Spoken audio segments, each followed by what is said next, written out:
Boa noite. A Universidade Nova de Lisboa poderá vir ajudar o país na criação de um centro de investigação para capacitação dos recursos humanos da Universidade de São Tomé e Príncipe.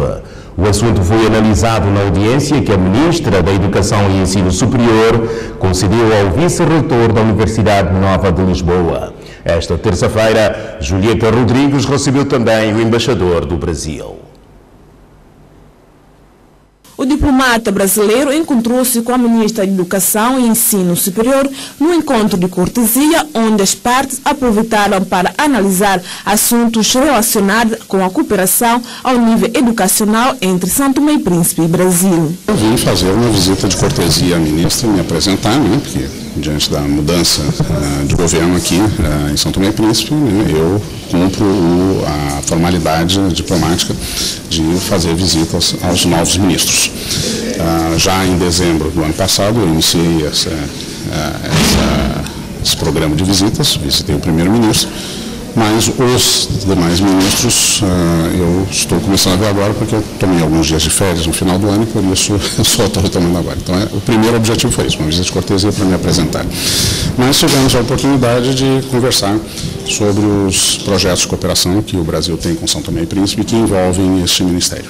A seguir, a titular da Educação recebeu o vice-reitor da Universidade Nova de Lisboa. Criação de um centro de investigação para a capacitação dos recursos humanos da Universidade de São Tomé e Príncipe foi o principal assunto abordado. O objetivo desta visita é o desenvolvimento de uma cooperação entre a Universidade Nova de Lisboa e a Universidade de São Tomé, na presença do Sr. Reitor da Universidade de São Tomé, que conversou connosco em Lisboa há algumas semanas. Eu vim visitar São Tomé para candidatarmos a um projeto com financiamento da União Europeia para capacitação dos recursos humanos da Universidade de São Tomé, desenvolvimento de um centro de apoio à investigação aqui na Universidade de São Tomé, em colaboração com a Universidade de Cabo Verde também, com a Universidade de Cambridge na Inglaterra e com a Universidade de Maastricht na Holanda. Portanto, este é um projeto bastante grande, cuja candidatura será terminada no início de fevereiro e esperamos ter os resultados mais positivos possíveis. Entretanto, é necessário ultrapassar várias etapas. A execução do projeto, depois de aprovado em agosto e setembro, o contrato é assinado em outubro, novembro, e o projeto será implementado, se bem sucedida a candidatura, a partir de janeiro de 2020 e será um projeto por 3 anos, onde todos os anos teremos investigadores de São Tomé e funcionários administrativos da Universidade de São Tomé a visitar a Europa, a serem treinados e a disseminarem esse treino aqui dentro da Universidade de São Tomé. Ministra da Educação e Ensino Superior recebe em audiências separadas o vice-reitor da Universidade Nova de Lisboa e o embaixador do Brasil. As autoridades nacionais projetam o alargamento da cidade de São Tomé. O presidente da Câmara Distrital de Água Grande defendeu que o descongestionamento da cidade capital passa pelo seu alargamento, uma ideia também defendida pelo primeiro-ministro e chefe do governo, Jorge Bom Jesus. Cidade de São Tomé tornou-se pequena fruto do êxodo rural. Por dia cruzam-se aqui 60 ou 80 mil pessoas e consigo arrastam várias consequências. A circulação de pessoas e bens acontece num ambiente de promiscuidade. Uma preocupação que tem tirado sono ao novo presidente da autarquia de Água Grande. A nossa cidade foi concebida para 20 mil pessoas. E hoje nós temos uma cidade com 60 e tal mil pessoas, ou seja, 69, quase 70 mil pessoas. E só ao vermos pelos números, nós já podemos a priori dizer que estamos congestionados. Água Grande cresceu em termos populacional, mas a sua estrutura original mantém-se. Os edifícios, ruas e espaços verdes ainda fazem parte do passado colonial. Estacionar viaturas, circular na cidade de São Tomé exige cuidados redobrados e muita paciência. A cidade está pequena para a quantidade das pessoas que temos na venda aqui fora. Depois lá dentro o espaço está pequeno. Para mim, o espaço aqui está pequeno. Nós sabemos que a cidade está muito pequena, com muitos carros, cada vez mas estão a entrar para já ver. Então a cidade deveria largar mais. Há muita zona, beira da cidade, deveria estar largar, fazer o mercado, outros lugares comerciais. A cidade para mim encontra no termo de higiene. Não tem higiene, nossa cidade não tem higiene. Com o desemprego a tomar conta do país, surgem todos os dias novos comerciantes ambulantes que inundam os passeios e as principais ruas. Os dois únicos mercados clamam pela manutenção, o de Boboforo já não serve. Os feirantes não conseguiram inscrever-se para aquele mercado. E em segundo lugar, nós temos a questão da distância. Portanto, estamos a mudar um centro comercial para outro lugar.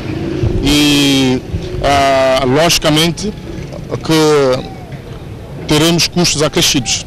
E então, se nós não tivermos como subvencionar meios de transporte em termos de grandes autocarros, o que não temos no país, grandes autocarros para fazer essa ligação ao centro da cidade de Boboforo, portanto, estaremos a complicar a vida da população. A solução que nós encontramos é a de ampliar verticalmente esses dois mercados, dando assim mais espaço para, pelo menos daqui a 10 anos, termos todos os vendedores tanto albergados dentro do mercado.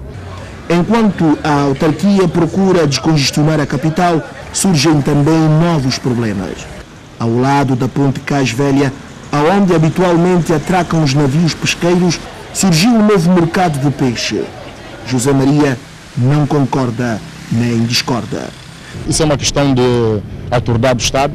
Tanto aqui podem muito bem estacionar tanto os pescadores, né, vender o seu peixe a grosso para as feirantes, né, e quem quer vender peixe vai para o mercado. Cidade de São Tomé, adormecida pelo tempo, transformou numa placa giratória apertada. Clama por Gongá, o projeto de alargamento da cidade que morreu em 2014, já com financiamento quente da China. Deu lugar à cidade digital de Lubata, que ficou engavetada. A empreitada é grande, mas há necessidade de facto de infraestruturar o país. Temos que continuar a alargar a cidade, reabilitar, portanto, numa perspectiva de dignificar a própria periferia da cidade, Riboque, Boa Morte, enfim, tudo isto, todas essas zonas, Madre Deus, portanto, Água Arroz, nós temos que, enfim, equacionar um desenvolvimento mais sustentado. A solução em 2014 foi a de, portanto, 2012, 2014, foi a de fazer a expansão da cidade. Mas esse projeto, por questões políticas e de mudança de governo, ele ficou pendente e eu espero que o atual governo, tanto retome. A autarquia de Água Grande defende o alargamento da cidade de São Tomé, uma cidade que foi edificada pelos portugueses há mais de 548 anos. O Ministro da Saúde visitou hoje alguns centros e postos de saúde dos distritos de Água Grande e Mesoche. Edgar Neves quis melhor se inteirar do funcionamento destas unidades sanitárias. O Centro de Saúde de Mesoche foi o primeiro a ser visitado.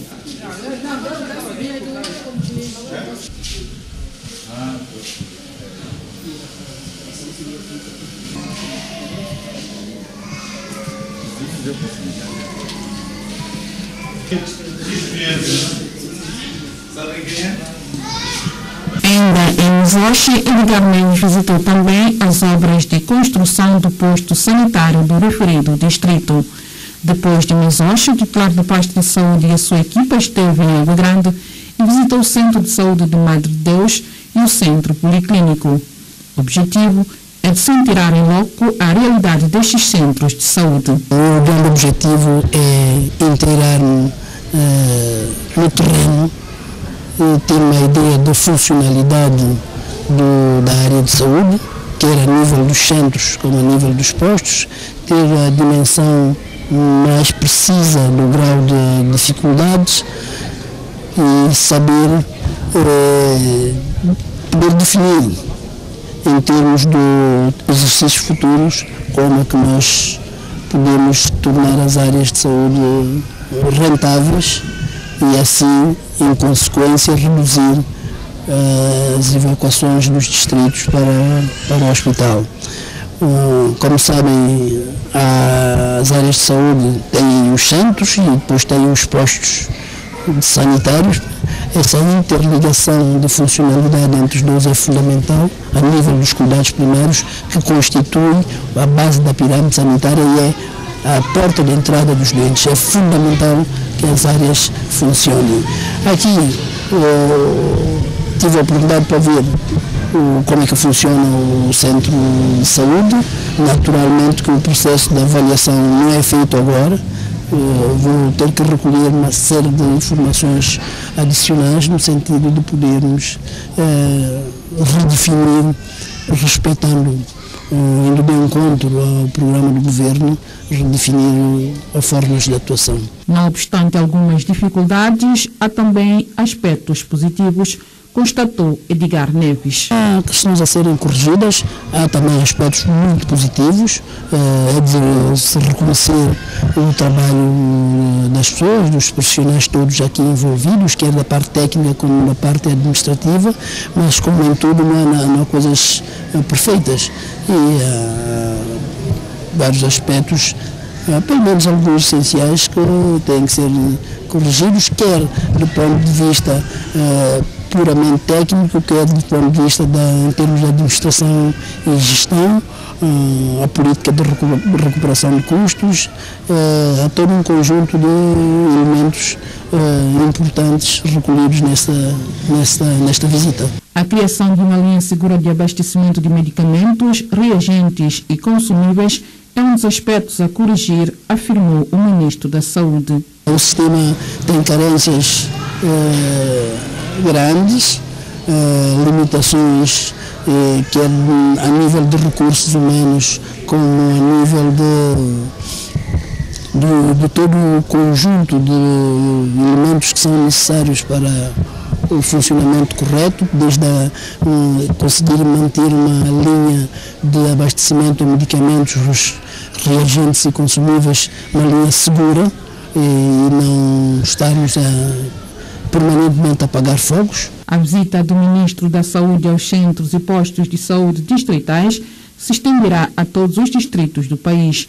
Esta terça-feira, Edgar Neves esteve nos distritos de Mesoche e Água Grande. A COMIFAC, Comissão das Florestas da África Central, quer que a Assembleia Nacional viabilize o Plano Estratégico de Conservação e Gestão Durável das Florestas da África Central. O assunto foi analisado esta terça-feira na audiência que o Presidente da Assembleia Nacional concedeu ao Secretário Executivo da organização. O secretário executivo da Comissão das Florestas da África Central quis com esta audiência primeiramente felicitar o chefe da Casa Parlamentar pela sua nomeação. A situação atual da COMIFAC foi outro assunto em análise. Eu apresentei-lhe a instituição da qual faço parte, a COMIFAC, que surgiu devido a uma iniciativa dos chefes de Estado que se reuniram em março de 1999 a fim de analisar a possibilidade de gerir de maneira durável e eficiente os ecossistemas florestais da África Central e no final deste encontro produziram uma declaração, a Declaração de Yaoundé, através do qual os chefes de Estados reconheceram a importância da floresta para o desenvolvimento social e econômico, por isso criaram a COMIFAC. Além disso, nesta reunião, os chefes de Estados adotaram outras medidas, segundo este responsável. De planificação estratégica. Eles adotaram também o quadro de planificação estratégico das atividades a serem desenvolvidas na sub-região, principalmente em matéria de reforços das capacidades e as atividades que concorrem para a conservação e gestão durável da floresta da África Central. Entretanto, o documento ainda não foi aprovado pela Assembleia Nacional. Por isso, o secretário executivo da COMIFAC quis também, com este encontro, colher sensibilidades do chefe da Casa Parlamentar para a resolução do problema o mais breve possível. Foi justamente esta demarche que me conduziu aqui. Os chefes dos Estados assinaram e todos os países o ratificaram e São Tomé e Príncipe vai submetê-lo a seu tempo, creio eu, para a ratificação pela Assembleia Nacional. De realçar que o documento tem o papel de planificar a gestão florestal da sub-região e é necessário o engajamento de todos os países membros para que a gestão das florestas da África Central seja feita de forma durável.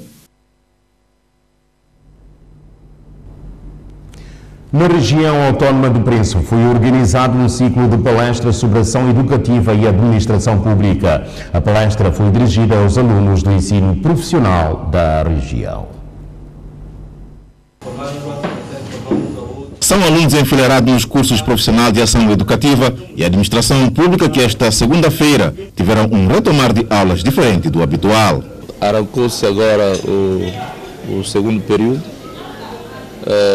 E nós achamos que formar pessoas para entrar no mercado de trabalho é preciso nós trazermos um crescimento a nível cultural dos nossos formandos. Daqui a pouco são pessoas que estão no mercado de trabalho e que elas saem daqui não só com aquilo que quer receber como conteúdo dentro da sala de aula, mas que recebem também uma parte cultural. Convidados a dar respostas para estas necessidades, marcaram presença para uma palestra vários responsáveis da administração pública do Estado, nomeadamente da direção das florestas, bombeiro, polícia regional e judicial, com informações relativamente aos seus respectivos sectores. A contribuição foi alertar as pessoas acerca da violência doméstica, apoiar as pessoas para não ocultar esse fato.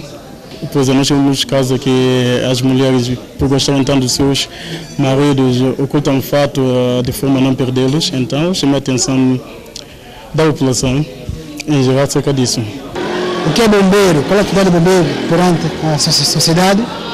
Porque muitos, por falta de conhecimento, não sabem qual é o papel específico do bombeiro. Há pessoas, por falta de conhecimento, pensam que o bombeiro só é apagar fogo. Não só. O bombeiro é um elemento que é preparado para proteger, salvar e salvaguardar os bens das pessoas. E nós falamos dos recursos, né? Recursos, quer ela madeireiro, quer não madeireiro, estou a falar de PFNLs, e eles perceberam a ponto de fazer algumas perguntas e algo que não sabiam passaram a saber, daí que achei bastante interessante. A minha contribuição ali foi simplesmente falar da droga ilícita, que tem estado a assolar muito a nossa região, que é o caso de Liama. Há trabalhos a fazer, temos que chegar mais perto da população, de forma a nós eliminarmos totalmente a plantação e a importação de Liama aqui na nossa região. Segundo ainda o coordenador do curso, a iniciativa é uma experiência nova e para continuar. Nós vamos continuar com a sessão de formação, porque há muitos sectores em instituições de Estado que as pessoas às vezes falam sem conhecimento. Falam porque também não tem aquele interesse de a busca de informação. Então nós trazemos essas instituições para a escola, elas informam aqui e, como viu durante a atividade, alunos interagiram muito e bastante, tiraram dúvidas. Eu acho que nós estamos com um grupo foco aqui grande, que é esses nossos formandos, que amanhã vai ajudar a nível da sociedade, nosso grupo social na região, a estar mais informado. No local do ensino, depois da palestra, formandos, formadores e convidados juntaram-se no lanche saudável. O mandatário de Idalécio Pachiri, um dos candidatos à presidência da Federação Santomense de Futebol, pede ao Ministro da Juventude e do Desporto o adiamento da data da Assembleia Geral Eletiva da referida Federação, prevista para o dia 18. Em causa estão algumas anomalias, segundo Herman Costa.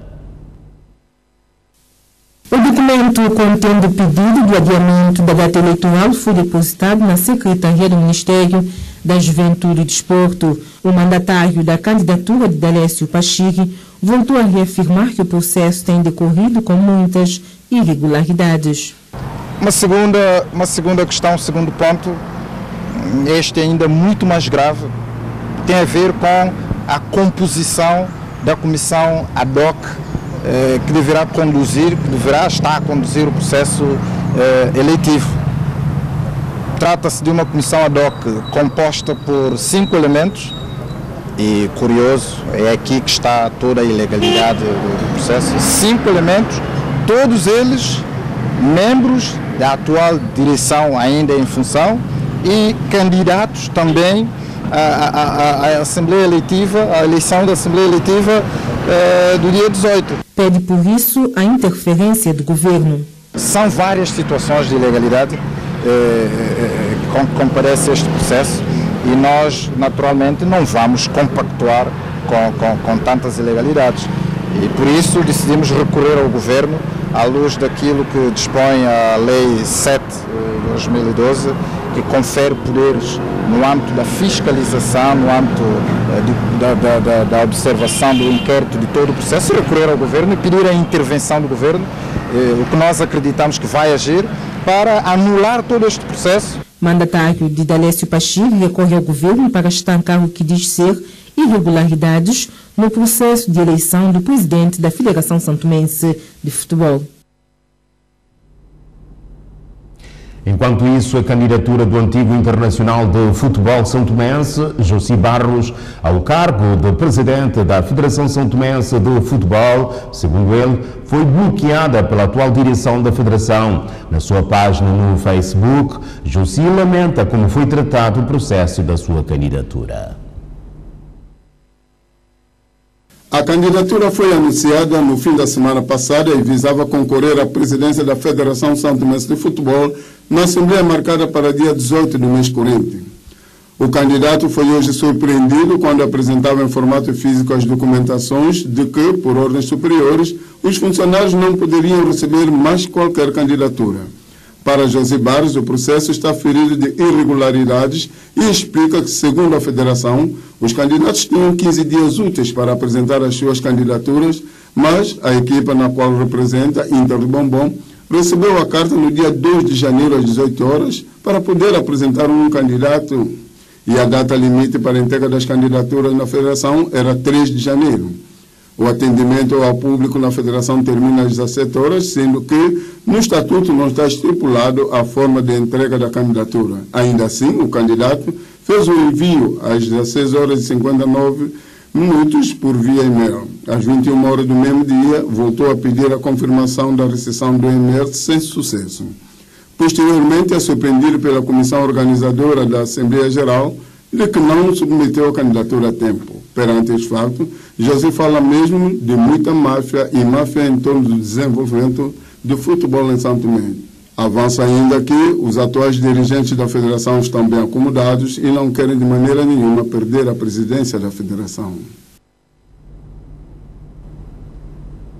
O árbitro santomense Wilson Chaqué abandonou a arbitragem depois de 18 anos como internacional. Chaqué diz que o atual quadro do futebol em São Tomé e Príncipe foi um dos motivos da sua decisão.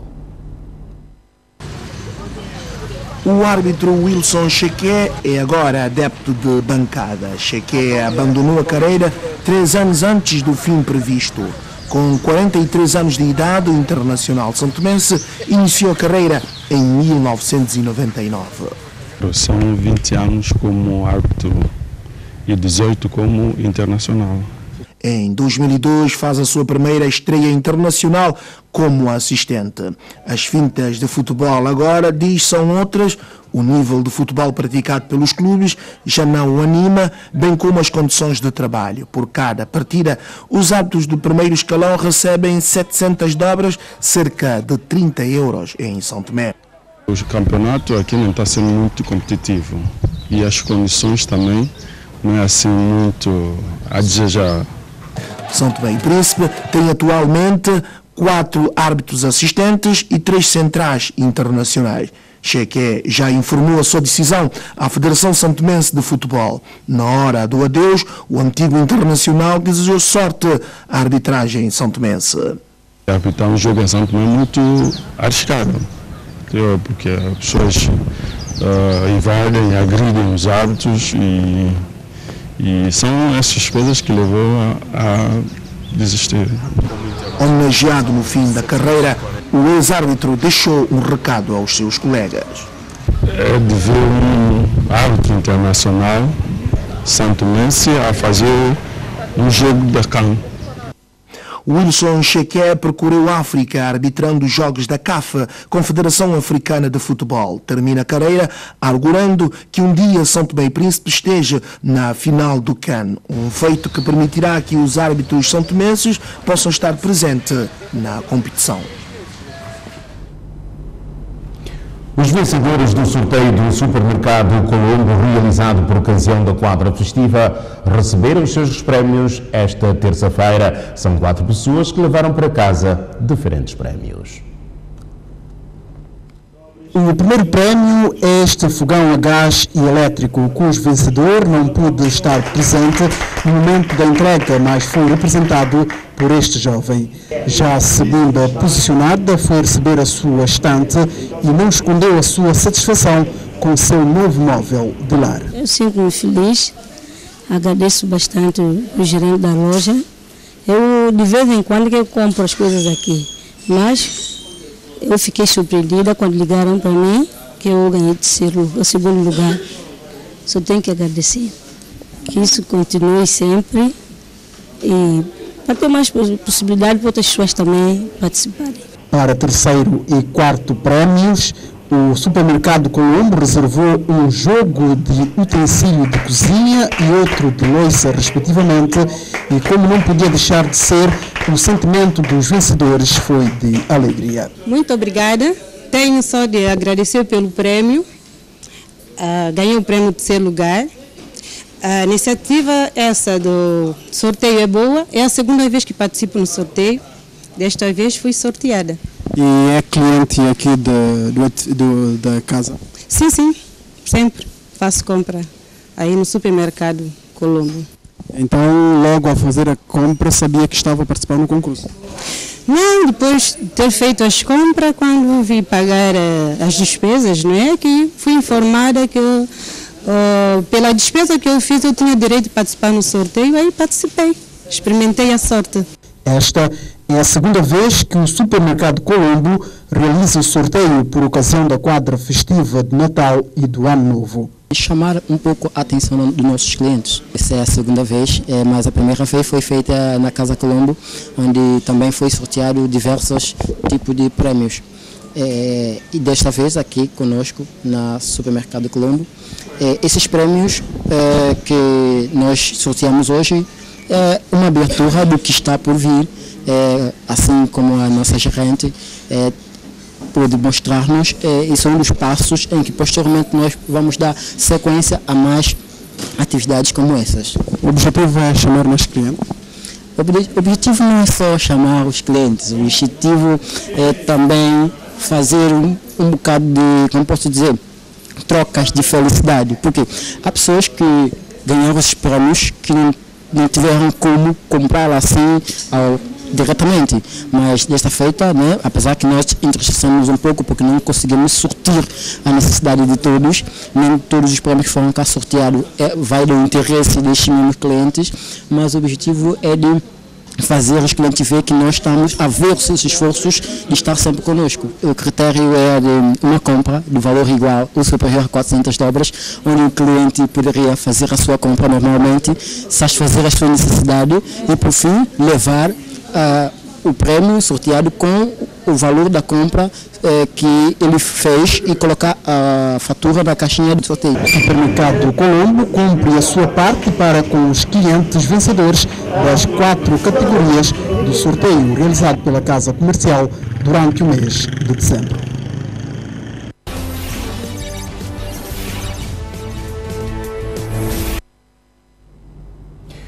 Kim Jong-un está na China para uma visita de 4 dias. O tema do encontro com o presidente chinês não foi divulgado, mas o avanço nas negociações e um possível segundo encontro entre Kim Jong-un e o presidente dos Estados Unidos da América, Donald Trump, deve estar em cima da mesa.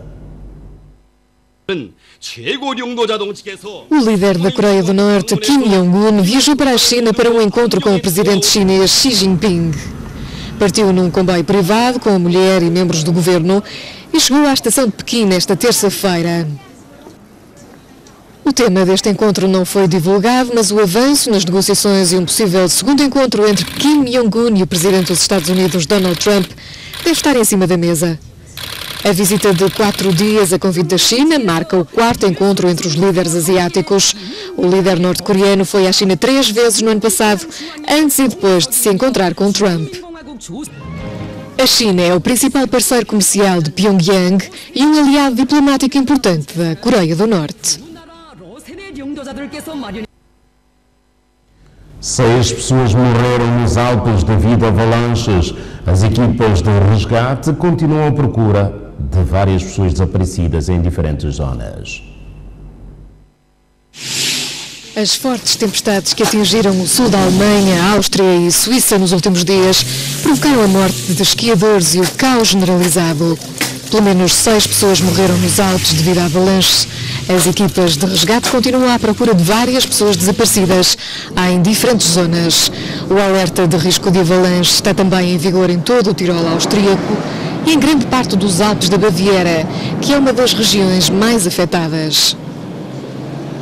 As autoridades do sul da Alemanha declararam estado de emergência na segunda-feira, emitiram alertas de queda intensa de neve nos próximos dias e recomendam que os turistas não façam esqui fora da pista. Por precaução, estradas da região foram bloqueadas e escolas encerradas. As tempestades deixaram uma camada de neve que chega aos 2 metros em algumas zonas. O presidente do Brasil desistiu da ideia de criar uma base norte-americana no seu país. A notícia é avançada pelo jornal Folha de São Paulo. Afinal, já não vai haver uma base militar norte-americana no Brasil. Segundo o jornal Folha de São Paulo, o presidente Jair Bolsonaro desistiu da ideia depois desta ter sido muito mal recebida por parte das chefias militares. Oficiais generais confirmaram ao diário que receberam o recado através do Ministro da Defesa, o general Fernando Azevedo e Silva. A hipótese tinha sido avançada por Bolsonaro na semana passada numa entrevista televisiva e reafirmada pelo Ministro das Relações Exteriores, Ernesto Araújo. A possibilidade da criação de uma base americana no país tinha sido também elogiada pelo secretário de Estado norte-americano Mike Pompeo, que esteve em Brasília na tomada de posse do novo presidente. Os Estados Unidos têm mais de 800 bases militares espalhadas por cerca de 80 países, mas nenhuma ativa na América do Sul. O Reino Unido regulamenta o uso de drones. A medida visa combater o uso ilegal de drones, uma vez que o número de acidentes causados pelo aparelho tem aumentado. A polícia do Reino Unido vai ter novos poderes para combater a utilização ilegal de drones. Uma medida que vem no seguimento do caos que paralisou o segundo aeroporto mais movimentado do país. A zona de exclusão vai ser alargada para a atual zona de tráfego aéreo à volta dos aeroportos, que representa aproximadamente um raio de 5 km, com extensões adicionais nas extremidades das pistas. Colocar em risco a segurança de um avião é um crime que pode levar a uma pena de até 5 anos de prisão. As alterações foram anunciadas no Parlamento pelo Ministro dos Transportes para evitar situações como a que aconteceu no aeroporto de Gatwick. Os drones levaram ao cancelamento de ligações, com 140 mil passageiros afetados. O número de incidentes relacionados com drones aumentou nos últimos anos. O ano passado registrou mais de 100 casos.